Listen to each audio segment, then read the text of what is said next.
Well, first of all, congratulations on the success of the film and on your Grammy nomination. Well deserved. Thank you. Really appreciate that. It's been a really exciting ride, and it was just a really fun project to work on. So thank you. I imagine it is. I had the opportunity to speak with Leo Byronberg and Zach Robinson a few months ago, so I'm happy to be able to talk with you as well. I'd like to discuss the film, but first I like to delve into your career a little bit. You started out in synchronization licensing. Now, what can you tell me about that line of work, and how did you get into it?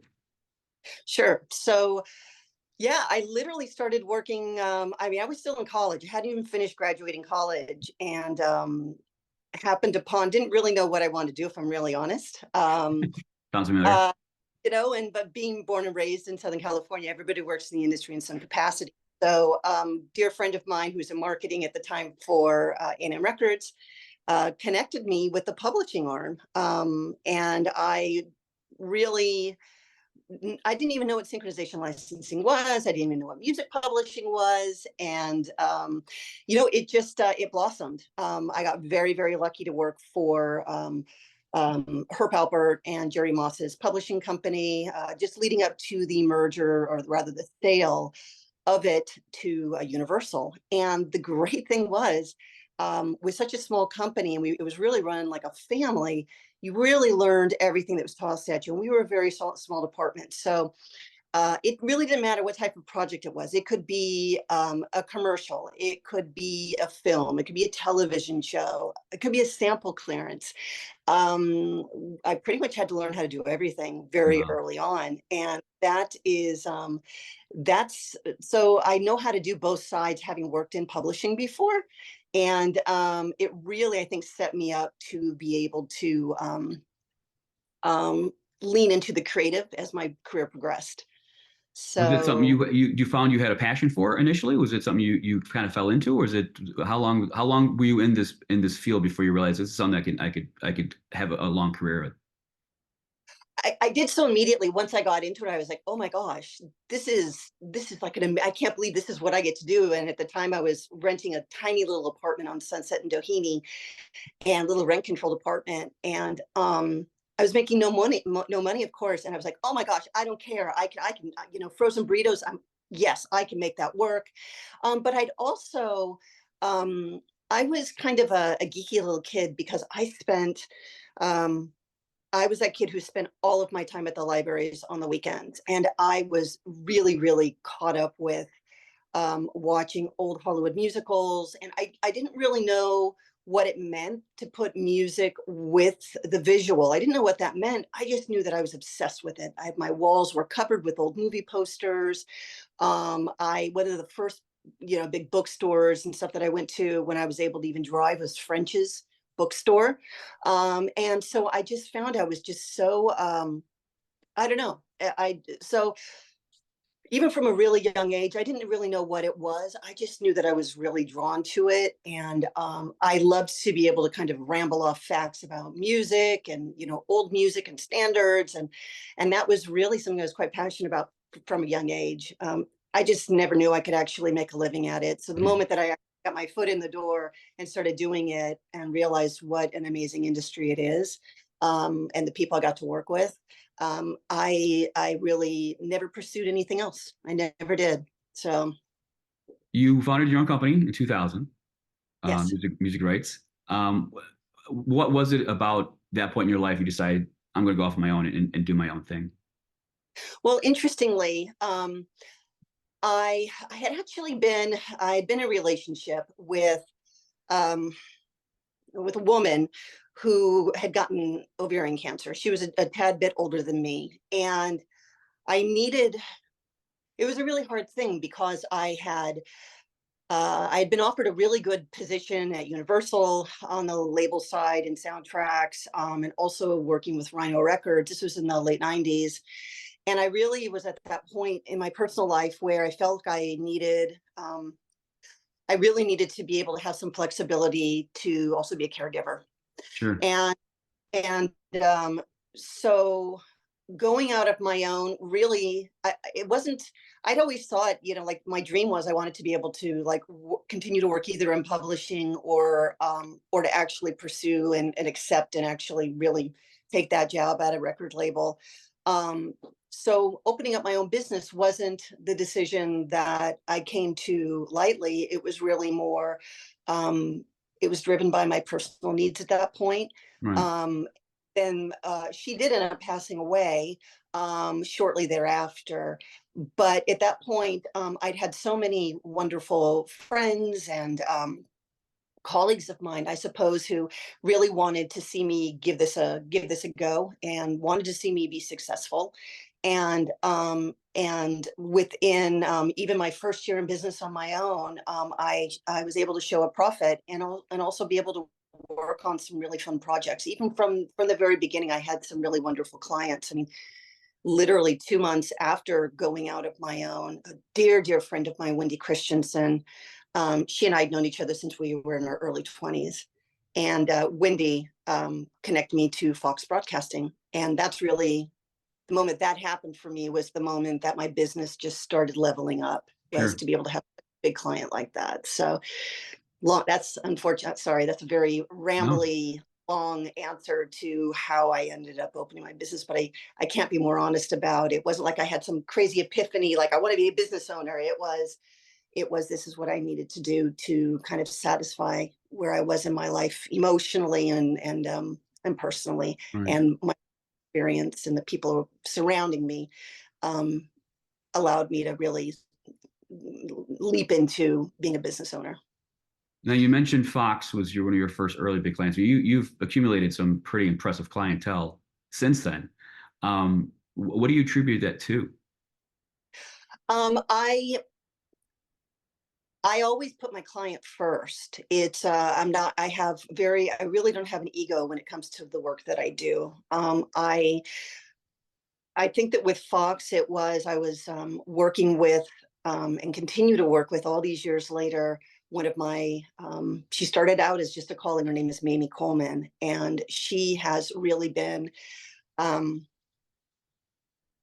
just really the person professionally in my life that really, she's always been like a guardian angel for me. So I appreciated so much that she took a chance on me, right? Like, and it was my goal from day one that it didn't really matter if I was working until 2 o'clock in the morning to take care of something or dealing with somebody in the UK who, I needed to make sure I was there as they started their day.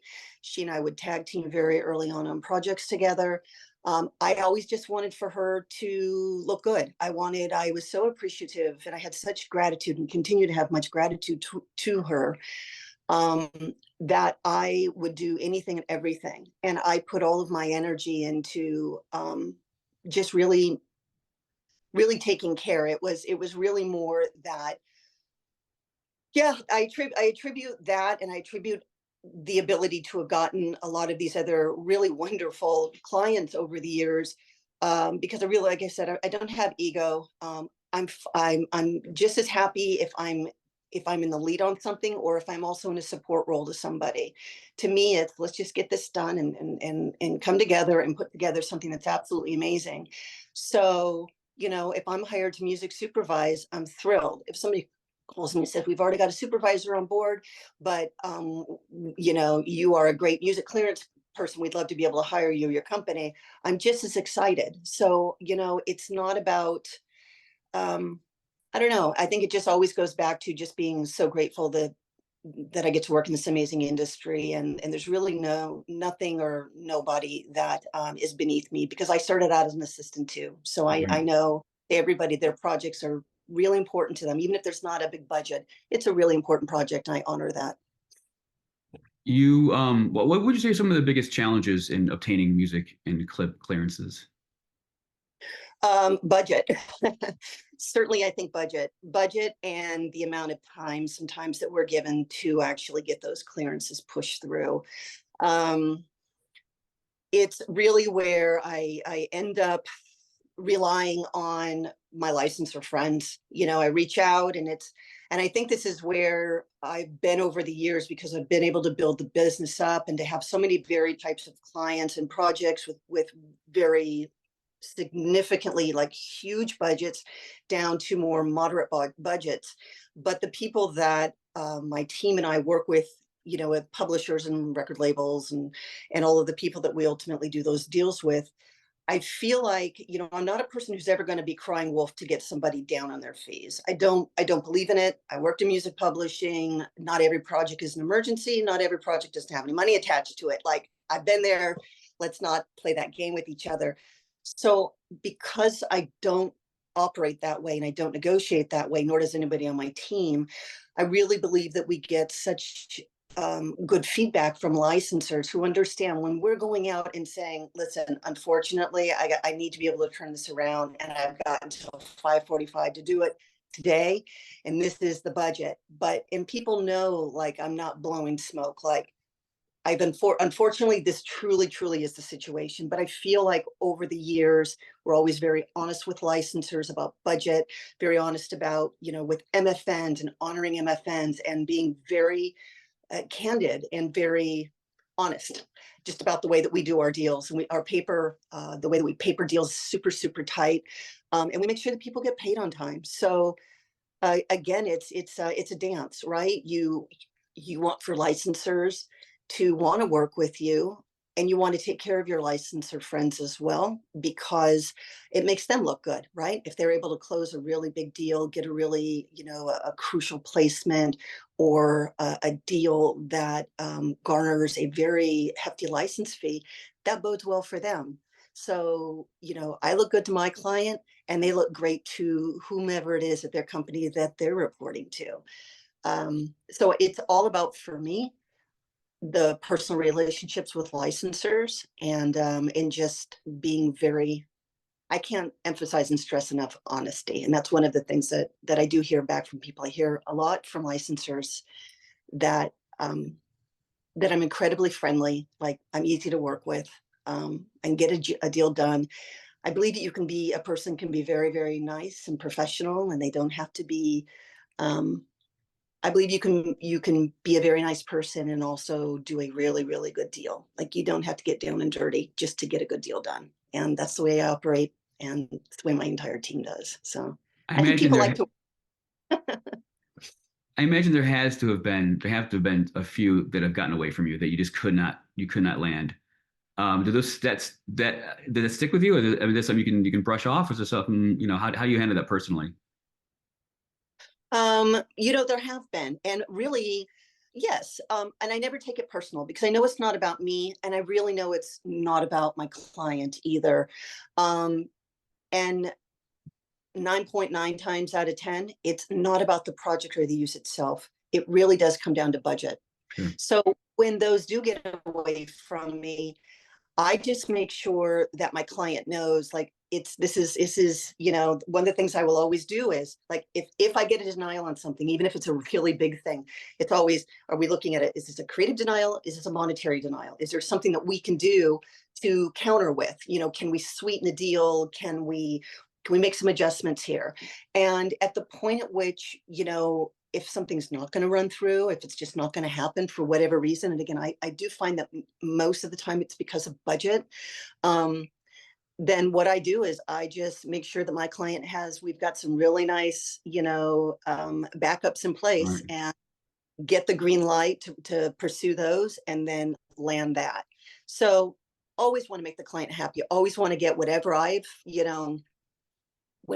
creatively pitched, or if a client knows exactly what they want and I'm simply executing a clearance on the behalf, my goal is to always get them what they want. And I would say that most of the time I'm able to accomplish that. When I can't, don't take it personal. I just make sure I have some really great backups in place that I know are going to land and make my client really happy. Because I do think that that's really what it is. I've been in this industry for so long that, you just can't take things personal, personal. When I was very young, I'll make a very quick story. When I was Yeah. very young in my career, I did get a denial, but I was on the publishing side. So I was seeking an approval from a manager for a very, very big artist songwriter. And it was for a small project. Again, I was probably all of maybe 25 years old at this point, right? I hadn't been doing it for that long. And it wasn't like it was some like, 7-figure deal. This was maybe like a $5,000 deal. But at the time, it was a big deal for me to be handling. And I will never forget that I sent this request off. I was so excited. Of course, back then it was a fax machine. And the manager came back to me, and his response was like really, like, you would never get away with it in this day and age. Like the way that his response to me, it was very, there were like expletives, it was really bad. I remember running in and showing this fax to my boss at the time. And I was just so heartbroken, like, oh my gosh, like, first of all, I couldn't believe that he denied it. Why would he deny such a wonderful thing? And why was he so mean? Like, why couldn't he just put denied? Why was he so Right. mean? And why do you have to say all these other things? And and my boss said, you know what, this is going to happen to you in your career. Get used to it. This is an industry of egos.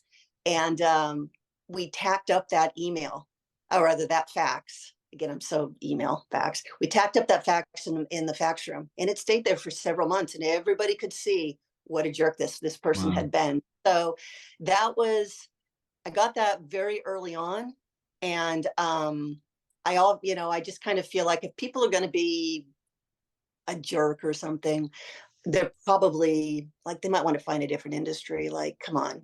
But what are we doing for a living here? How are we paying our bills? This is Right. what we do for a living, right? Like, how awesome is this? Like, we all have bad days.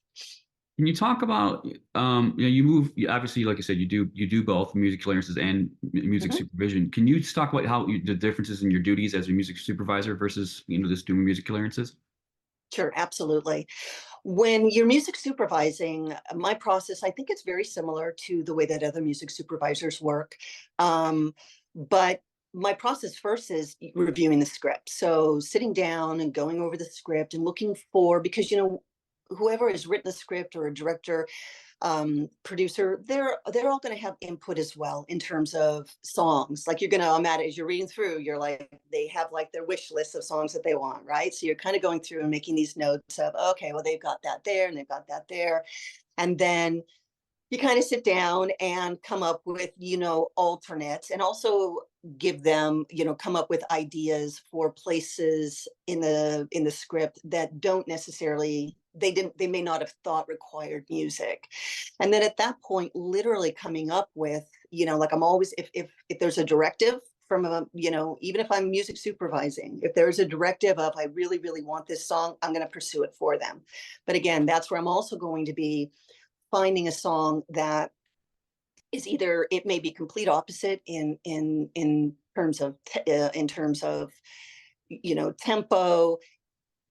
It may be so similar to what it is that they already want. I might flip the switch with female to male. I might slow down the tempo, BPM. I'm going to find different alternates, and I'm going to start pitching them. So for me, when I do that, as well as, I will never pitch something creatively that I know I'm not going to be able to get for the budget that I need. And I think that that's really, really an important part of my process. And again, I'm sure that, again, there are so many great music supervisors in our industry, and that's I think a good music supervisor is like, don't make people fall in love with music or a particular track that you're never going to be able to deliver. You're just going to, that's just disappointment. So when I'm music supervising, it's the process of literally, I have just scads and scads of my own playlist that I have for different things. I will reach out to, if I'm looking for something in particular, I'll reach out to my licensors and say, this is a scene I'm working on. I'm looking for this type of a feel. I'm looking for this, the type of music or song that I'm looking for. It might be something that I think is going to be used thematically. It might just be a blip and just be playing background in a scene, or it might be a very prominent on camera.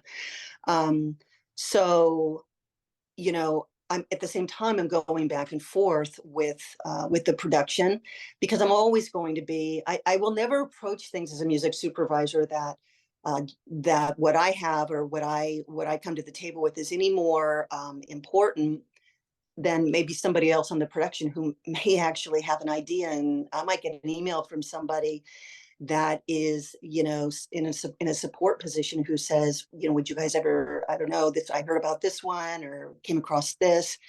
And I will always entertain that and engage that. And I'll also give credit if a really wonderful musical choice has come my way and it didn't originate from me, because I really believe it's important to give credit where credit is due, and that's how we all move up in this industry as well. Sure.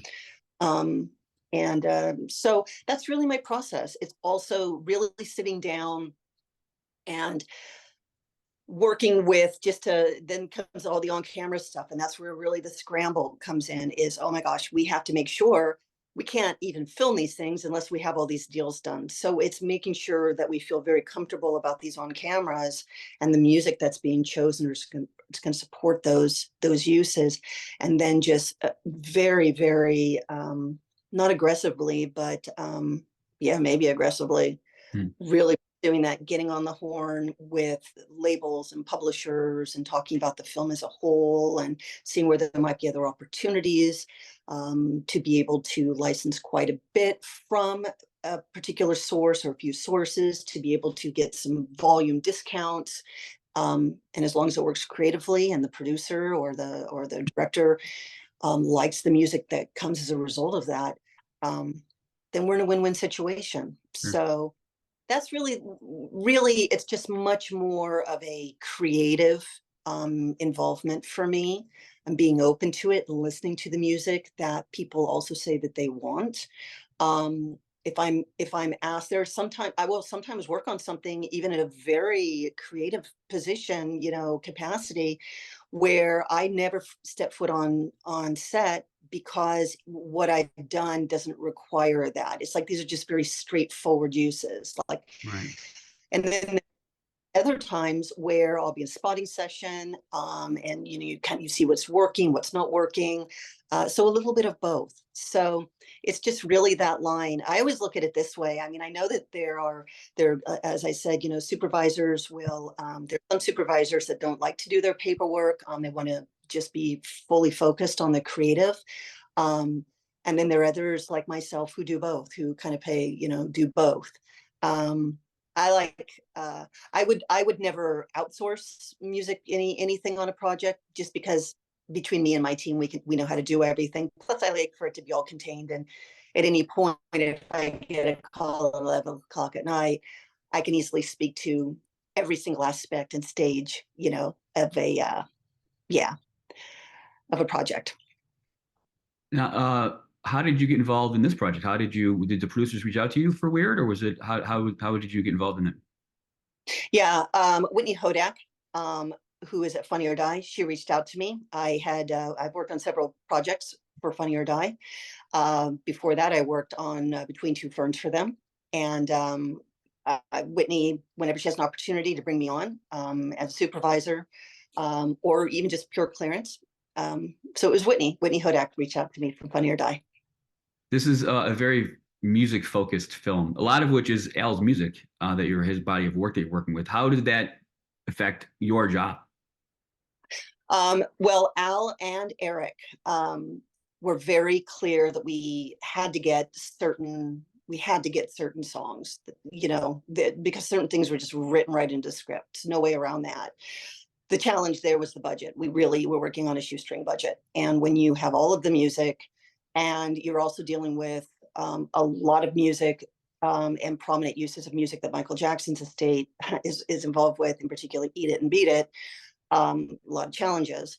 So where Al leaned on me and really was quite receptive was he was like, we've got these other on cameras, we've got where club scenes, we've got Al Daniel playing accordion, the whole thing with the cartel scenes, all the with polka, a lot of the, if it wasn't specifically written to script, which were Al's particular songs, then I was involved creatively, and Al was just completely very, very open. Even on the polka, he didn't come to me with like specifics, and we know how Al is about his polka music, and so he was just very, very receptive to everything, as was the entire production team. Again, it was I knew I had to deliver his music. That was crucial. And then beyond that, it was just getting the best deals that I could for everything from, with the doc, we had to get like the Dr. Demento, wanted to get that, wanted to, you know, yeah, that's what it was. It was really, his was the priority. His music was the priority. And beyond that, that's really where all of my kind of creative uh, participation came in, creative, and then negotiating the lowest fees across the board for the film. Were you working with various labels, record labels for all of Al's music, or was there one in particular? How does that work as far as getting licenses for his own music?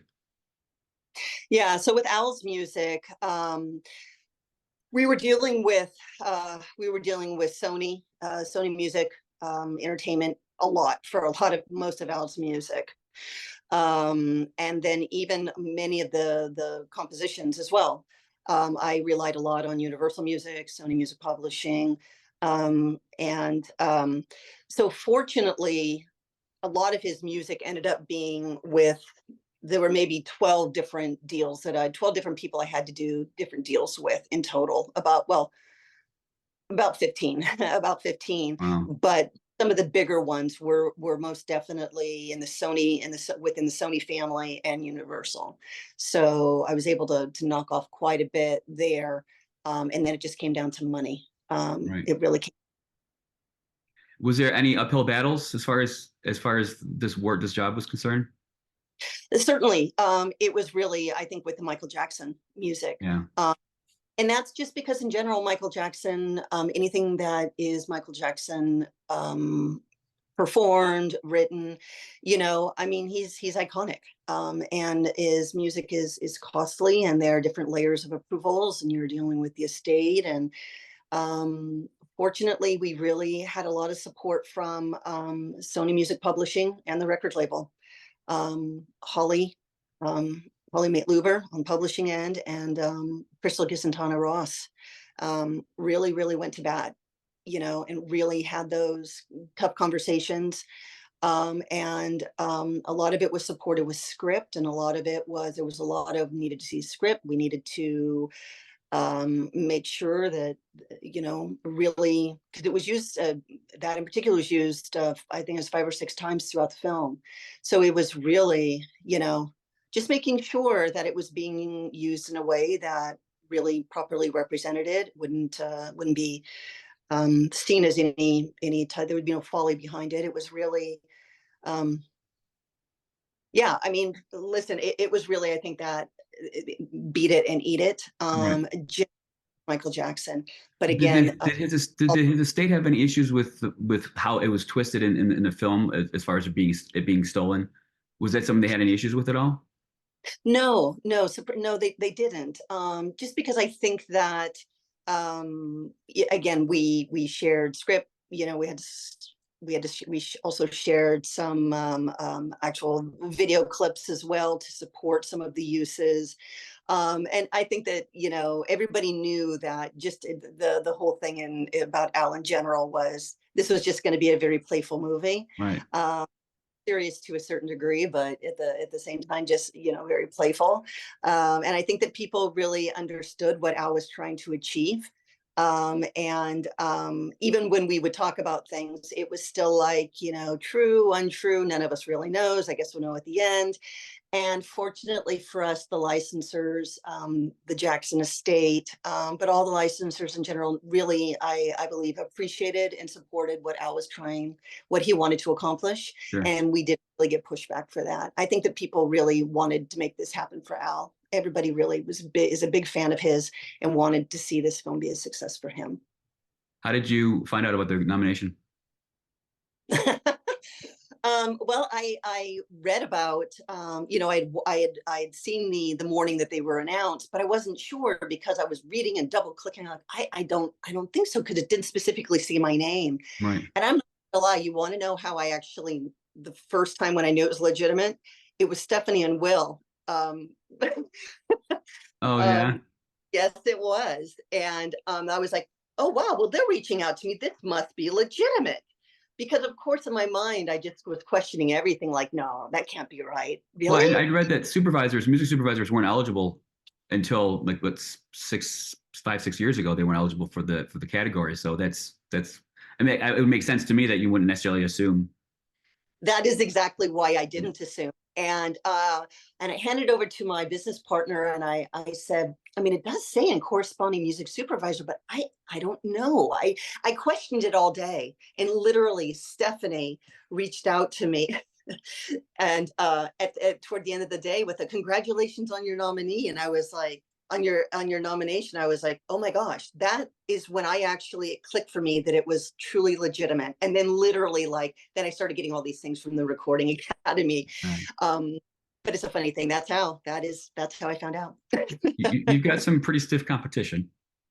Oh yes. I'll tell you what, though, if there's anyone that can take down the juggernaut of Barbie, it's Weird Al. So. I hope so. It's just an amazing ride. This is so much fun. And but yeah, wow, the competition it's stiff. It's just, I guess we'll just see how it all turns out. I mean, win or lose, I just think we're all winners here. Sure. And to be able to be in that same company, to be able to work on something that's just been so well received and people enjoy it, people laugh. Um, I've got a 17-year-old nephew who went and saw Al in concert. It was just it's yeah, I mean, just good luck to all of us. And I think that we're all going to feel like, whoever comes out on top, it was well deserved, because there's just some wonderful, wonderful soundtracks out there. No doubt. If anything, music rates just went up a little bit. So congratulations on that. I hope so. Well, thank you very much for taking the time. Again, congratulations and good luck. Thank you very much. Appreciate that, Jeff. Thank you. Take care. Bye-bye now. You too. Bye-bye.